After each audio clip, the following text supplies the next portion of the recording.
All right, joining us right now is a former senior advisor to 3 presidents and a presidential candidate himself, Pat Buchanan, joining us now on the phone. Pat, thanks for calling in. Great to talk to you. Good to talk with you, John. All right, a lot of people say that the State of the Union does not hold the same kind of sway it once did, but I would disagree. This is a huge opportunity for President Trump to reframe this debate on border security. What does he need to say to do so tonight? I think you're exactly right. It's an extraordinary opportunity. It always is for the president. You've got the country there. You're speaking. You command the podium. I think what he start off with is a grace note to Nancy Pelosi. Turn around, congratulate her on being Speaker of the House. Thanks for opening it up, Nancy. Something like that to set the mood is very positive. And I think what the president ought to do is first lay out the case for what he's done in those areas that have made America a lot stronger and better in the economy and jobs. And then he ought to stand up and speak about his agenda in a presidential way, and I include there very majorly border security. Mm-hmm.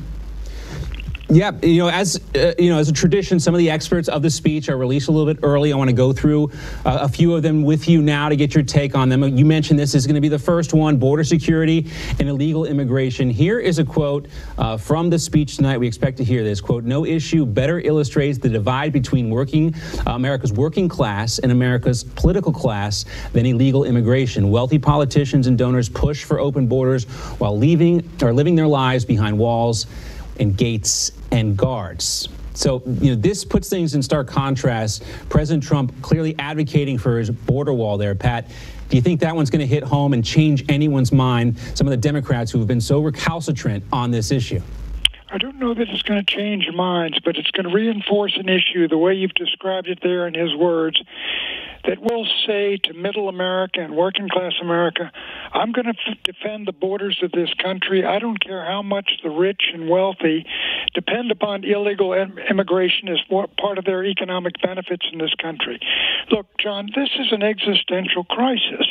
I mean, it's more serious, I think, than almost any issue we've got, which is the border of the United States going to be secure, or is the United States going to be subject to a peaceful invasion, which goes on and on until the character of our country is altered forever without the consent of the American people.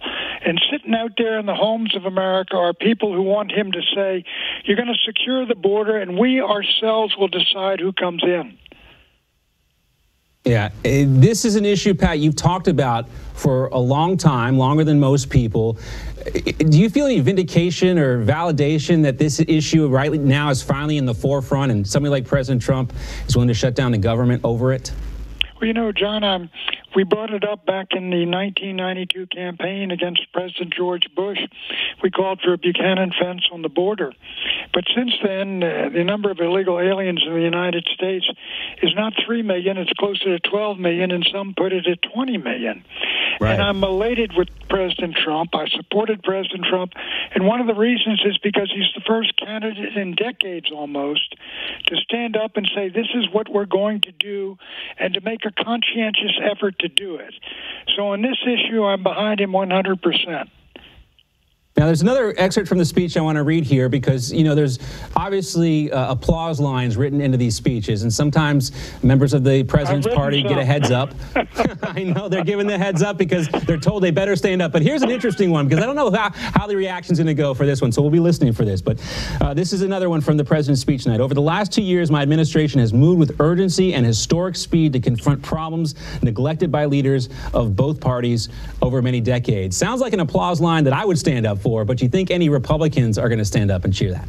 Well, I think it's exactly right. I mean, take a look at the Republican Party in the 90s and in the early 2000s was for free trade, was giving away our factories and plants and jobs to China, to Japan, to Southeast Asia, to Mexico, to Canada.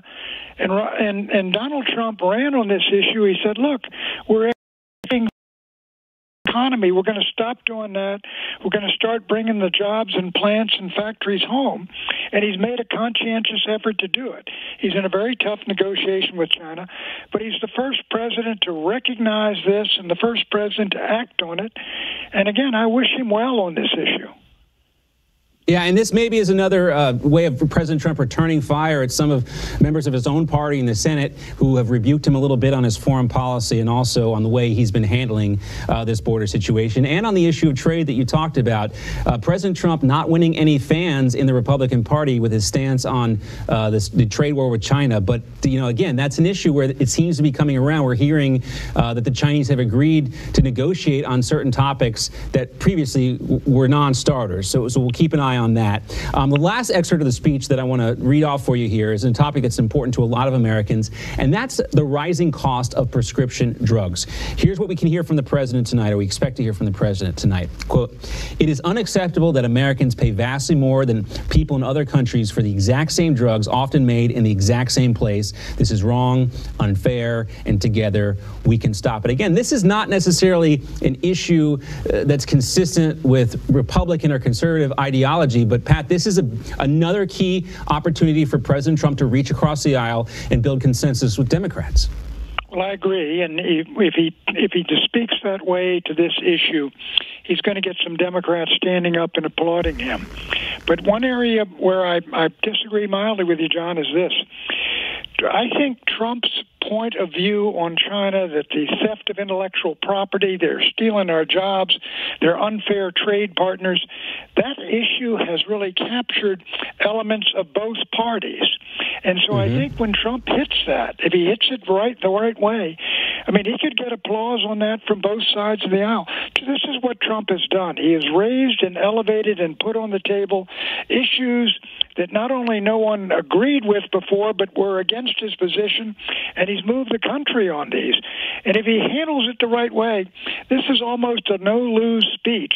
As long as he's a certain measure of graciousness, a certain measure of reaching across the aisle. Yeah, you mentioned that hat tip he should probably give Nancy Pelosi. We saw something similar with President Bush. After Pelosi first ascended to the role of Speaker, he welcomed her as the first female Speaker of the House to sit up there. That was something nice to see. That's always fun about this event. There are some moments of bipartisanship, some time when we realize that the enemy may be overseas, not necessarily sitting across the aisle in Congress. We're about 10 minutes away from 9 o'clock here on the East Coast. The president should be making his way to the Capitol very soon. Pat, do you love these events? Do you tune in every year? Well, I tune in every year, and we work with Ronald Reagan on those speeches. And I'll tell you that what the White House speechwriters should be considering, and the president, is what is going to be the line, the statement, the phrase that's going to capture the headlines tomorrow. If you got a second, let me tell you, want to hear a story about Ronald Reagan there. What most concerned him is we used to send the State of the Union up. Tip O'Neill would get it, Xerox it, give it to the other congressmen, and when the president was speaking, they would all turn the page at the same time. So we thought of a way, don't send it to Tip O'Neill until about 8:30 or so they can't Xerox it.